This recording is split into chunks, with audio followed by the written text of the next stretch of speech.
Good morning. So, we now know that the periodic table is divided into four blocks: S block, P block, D block, and F block.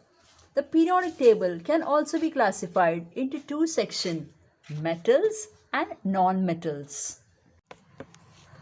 Elements on the left side of the periodic table are metals and elements on the right side are non-metals. That is, as we go from left to right, the metallic character decreases and the non-metallic character increases. Similarly, when we go from top to bottom, the metallic character increases. There is a section where elements show properties of both metals as well as non-metals. This group is called metalloids. The name of this chapter was Classification of Elements and Periodicity in the Properties. With this, I finish with classification. Now, I start with periodicity in the properties, which means certain properties of elements show periodic variations. That is, when you go from top to bottom or when you go for left to right, you can predict the variation of a particular property with respect to the periodic table. So now I'm going to teach you certain properties. The first property is atomic radius. Atomic radius refers to size of the atom. That is the distance from the center of the nucleus to the outermost shell where the electron is present. As we go from top to bottom, atomic radius increases, and as we go from left to right, atomic radius decreases. Let me show you this with the help of an example. So, the first element in group 1 of the periodic table, lithium, having atomic number 3. Since it has atomic number 3, there are two shells. In the center, you have the nucleus and you have two shells. The next element below lithium, sodium, having atomic number 11. Shell number increases, therefore size also increases. Thus, as we go from top to bottom, size of the atom or atomic radius increases. Now we are moving from left to right in the same period, which means in the same shell. First element, lithium, atomic number 3. There is one electron in the outermost shell. Next element, beryllium, atomic number 4, which means within the same shell the number of electron is increasing. When the number of electron within the same shell increases, force of attraction between the nucleus and the outermost electrons also increases. This force of attraction is called effective nuclear charge. Thus, as we go from left to right, effective nuclear charge increases, or force of attraction between the nucleus and the outermost electron increases and atomic radius decreases. Second property, ionic radius. Ionic radius follows the same trend as atomic radius. Here, I would like to tell you something more. A cation is smaller than the parent atom and the anion is larger than the parent atom. Let me explain that with the help of examples. Sodium, having atomic number 11, has 3 shells with the last electron in the third shell. When the sodium loses its electron and forms Na+, one of the shell gets eliminated. Thus, the cation is smaller than the parent. Anion, as I said, is larger than the parent.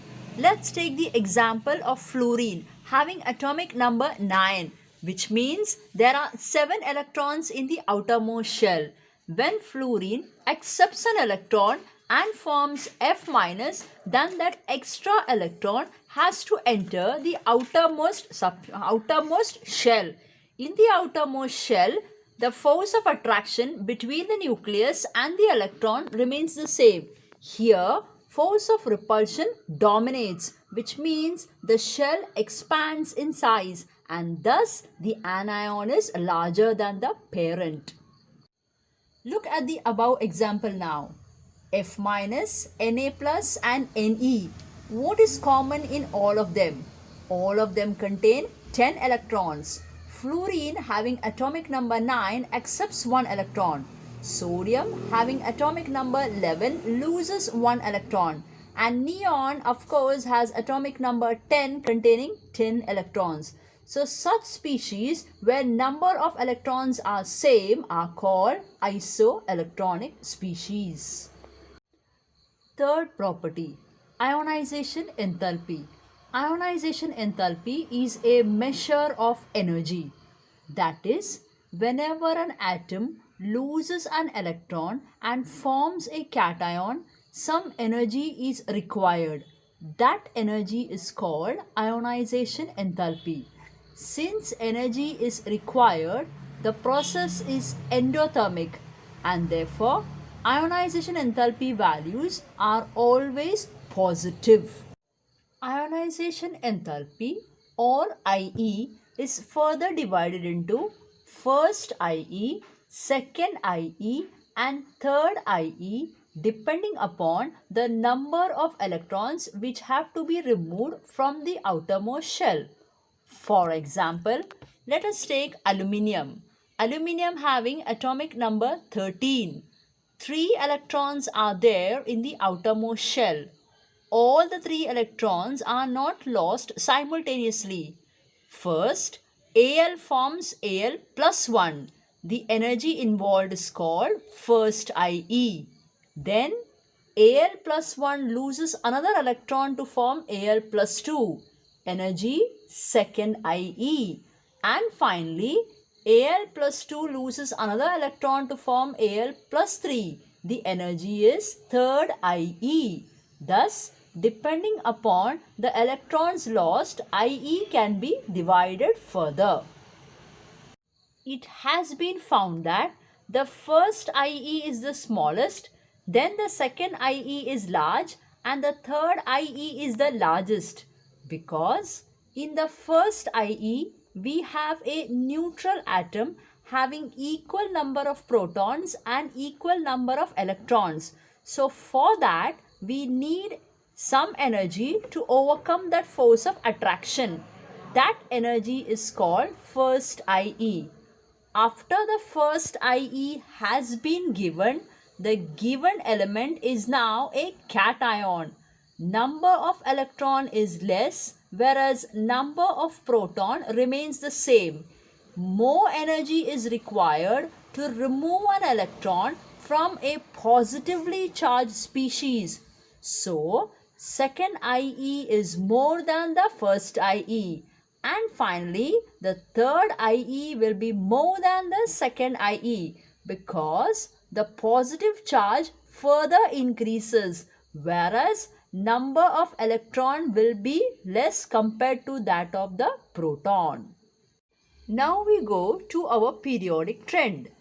As we go from top to bottom, ionization enthalpy decreases, and as we go from left to right, ionization enthalpy increases.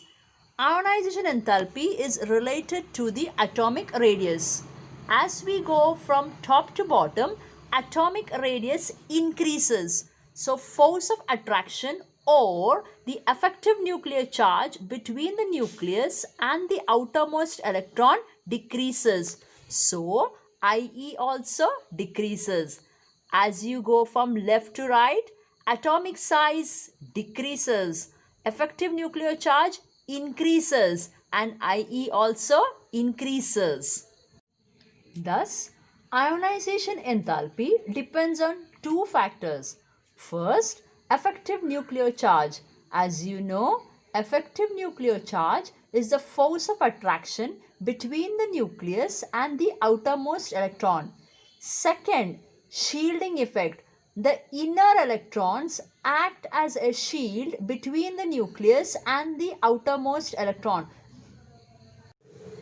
As the number of innermost electron increases, shielding effect also increases, and as the shielding effect increases, the distance between the nucleus and the outermost electron also increases.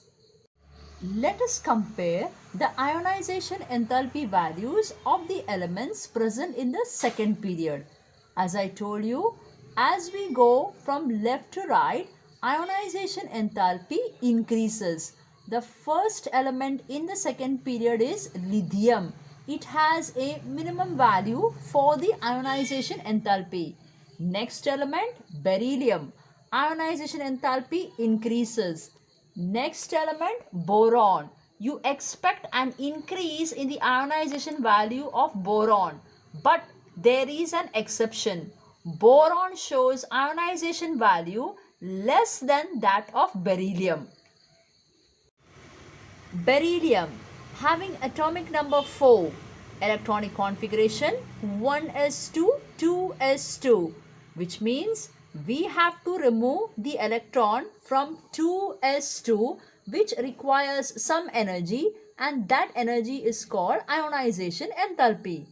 Next element, boron, atomic number 5, electronic configuration 1s2 2s2 2p1. It is easier to remove a single electron from the p subshell rather than remove an electron from s subshell, which are in pairs.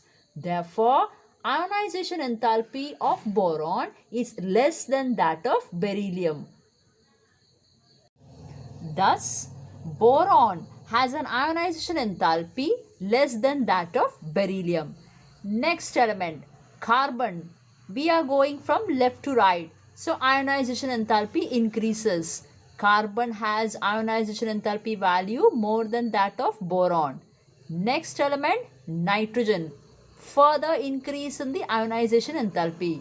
Next element, oxygen.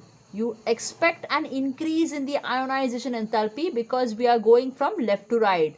Once again, there is an exception. Oxygen shows ionization enthalpy less than that of nitrogen. Thus, in nitrogen, atomic number 7, electronic configuration 1s2 2s2 2p3. We have to remove an electron from 2p3, which needs some energy, and that energy is called ionization enthalpy. But as I told you yesterday, in the p subshell, 6 electrons can be accommodated. The p3 condition is called half-filled stable condition because half of the subshell is occupied by electron. It is difficult to remove an electron from such a half-filled stable condition, which requires an amount of energy, and that energy is called the ionization enthalpy. It is not that difficult to remove the next electron from oxygen having atomic number 8, electronic configuration 1s2 2s2 2p4, which means less energy is required to remove the fourth electron from 2p4, but more energy is required to remove the third electron from 2p3, because that condition is called half-filled stable condition. So, ionization enthalpy value of oxygen is less than that of nitrogen.